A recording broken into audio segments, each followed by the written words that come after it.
his honest review of that anticipated classic sequel. Plus, 2 more entertainment options is our beloved film professor, filmmaker, and critic, Dale Pollak. Good morning, Dale. Good morning. Good morning, Audrey. Good morning, Dylan. It's great to be here with you. Good morning to you. All the accolades and shout outs for Dale this morning. All right, Dale, we've been waiting on it. Our producer, Carolyn, loves this movie. She's gone all out with all the green today to get her in the spooky spirit. Yep, so she's excited and wants to know what you have to think about Beetlejuice in theaters. Tell us. Well, don't say it a third time. Just say it twice. But the third time, chaos results. You know, it's hard to believe that the first film was made in 1988. That's a very long wait for a sequel. One of the longest I'm aware of. But the first film was a global hit, made over $100 million at the time of its initial release. And the best thing about the sequel are the 2 returning stars, Michael Keaton as Beetlejuice and Winona Ryder as his victim. The surprise in this film is the great performance by Jenny Ortega, who I'm not a big Disney Channel aficionado, but apparently she is a Disney star. This is one of her first feature films, and she shines in this.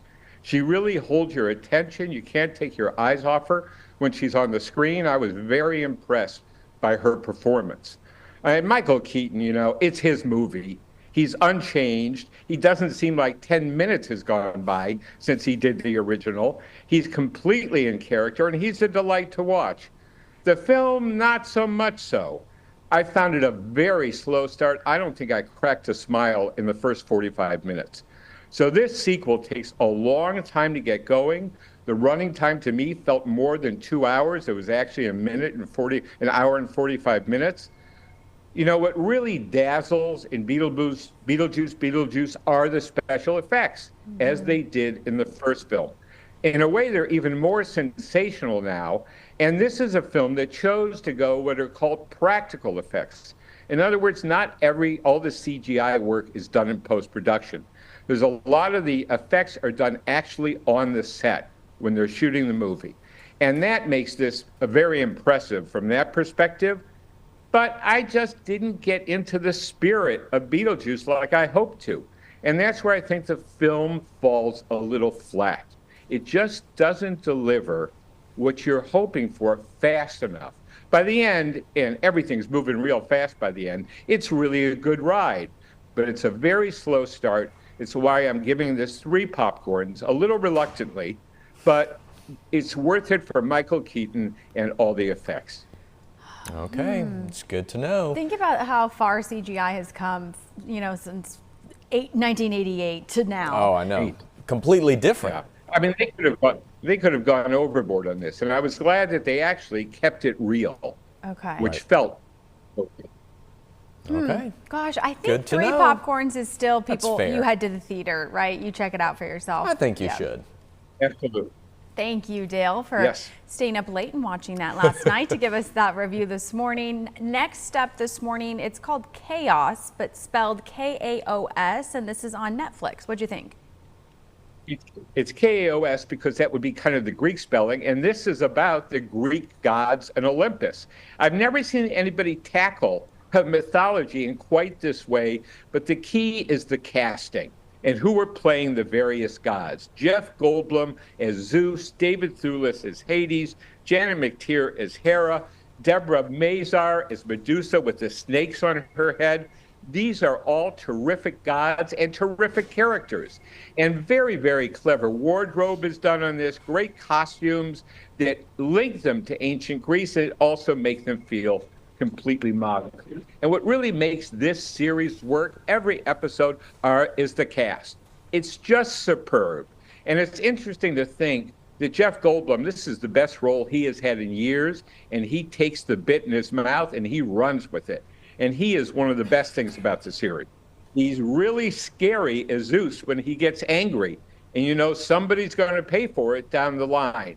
What's interesting is he was not the original choice. It was Hugh Grant was cast as Zeus, and then he had a schedule conflict and had to leave. So Jeff Goldblum took his place, and it's one of the best performances in his career.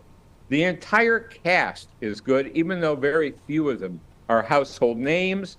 And it really revolves around an ancient prophecy that means the end of the world, and the plot keeps ratcheting up the tension in a very engrossing way. You're with these characters as gods at Olympus and as gods on Earth. So I just had a blast watching this series. It was fun from beginning to end. I'm giving it 4 popcorns. They set up the final episode for a possible second season, and I would welcome it back for season 2. Oh, it's not just the best. original, funny, and clever, and you don't get that too often. That's a There good you point. go. I love that when you want a second season to happen and you look forward to it because you enjoyed watching. How many episodes are in this, Dale?